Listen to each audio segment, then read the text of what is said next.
ৰ'দত ৰাইজে স্বতঃস্ফূৰ্তভাৱে আহিছে। আমিতো ভাড়াতি মানুহ কাকো নানো।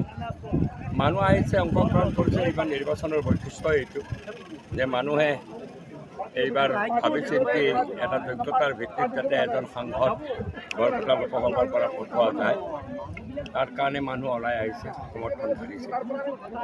তাৰ ফলত এই ৰ'দটো আমি আহ্বান কৰিছোঁ, মানুহটো আহিছে দেখিছোঁ। কেনেকুৱা হ'ব বিজেপিৰ লগত? টক্কৰটো আমাৰ বিজেপিৰ লগত, আনৰ লগত টক্কৰৰ প্ৰশ্নই নাই ইয়াতে। কাৰণ সৰ্বভাৰততে আমি বিজেপিৰ বিৰুদ্ধে ফাইট দিছোঁ আৰু ইয়াতো বিজেপিটো নিজে অহা নাই, সন্মুখত অগপক আনিছে। কিন্তু পিছৰ শক্তিটোতো বিজেপি দেখিছে আপোনালোকে।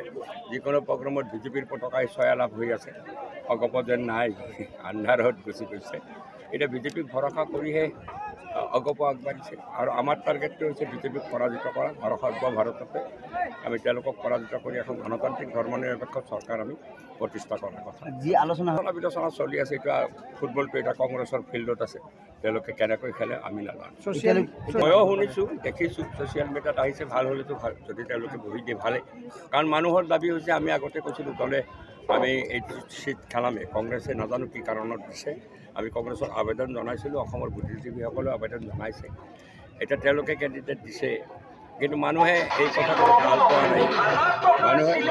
মানুহে এই কথাটোত ভাল পোৱা নাই আৰু শেষত আমি আহ্বান জনাইছোঁ যে দলে যদি নকৰে, কংগ্ৰেছে যদি কোনো বুজাবুজিত নাহে, ৰাইজে এটা সিদ্ধান্তত আহক, একমুখে তেওঁলোকে ঐক্যবদ্ধ হওক আৰু আমাৰ আহ্বানৰ প্ৰতি সঁহাৰি জনাই ৰাইজ একমুখী হৈছে। অখিল গগৈৰ যি সমৰ্থন, আপুনি অকল অখিল গগৈ নহয়, আমি এইবাৰ এতে কংগ্ৰেছ অকলশৰীয়া।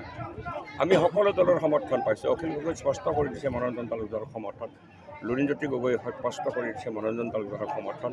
এতিয়া CPI, ML, forward block, NCP সকলো দলে আমাৰ প্ৰতি সমৰ্থন আগবঢ়াইছে। অহাকালি আমাৰ সৰভোগত জনসভা আছে, এই নেতৃবৃন্দ উপস্থিত থাকিব।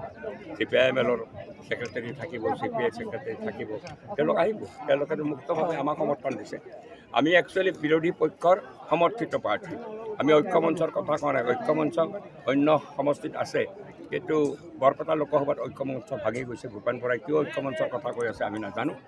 ঐক্যমঞ্চ ইয়াত নাই, ইয়াত বিৰোধী দলবিলাকে আমাক সমৰ্থন কৰিছে। আমি সেইকাৰণে বিৰোধী দলৰ সমৰ্থনত প্ৰাৰ্থী দিছোঁ। নিজাববীয়াকৈ খেলি মানে কি যিহেতু আমিতো অকলে খেলি আছোঁ। আমাৰতো প্ৰতিদ্বন্দ্বী কংগ্ৰেছ, আমাৰ শত্ৰু নহয় কংগ্ৰেছ।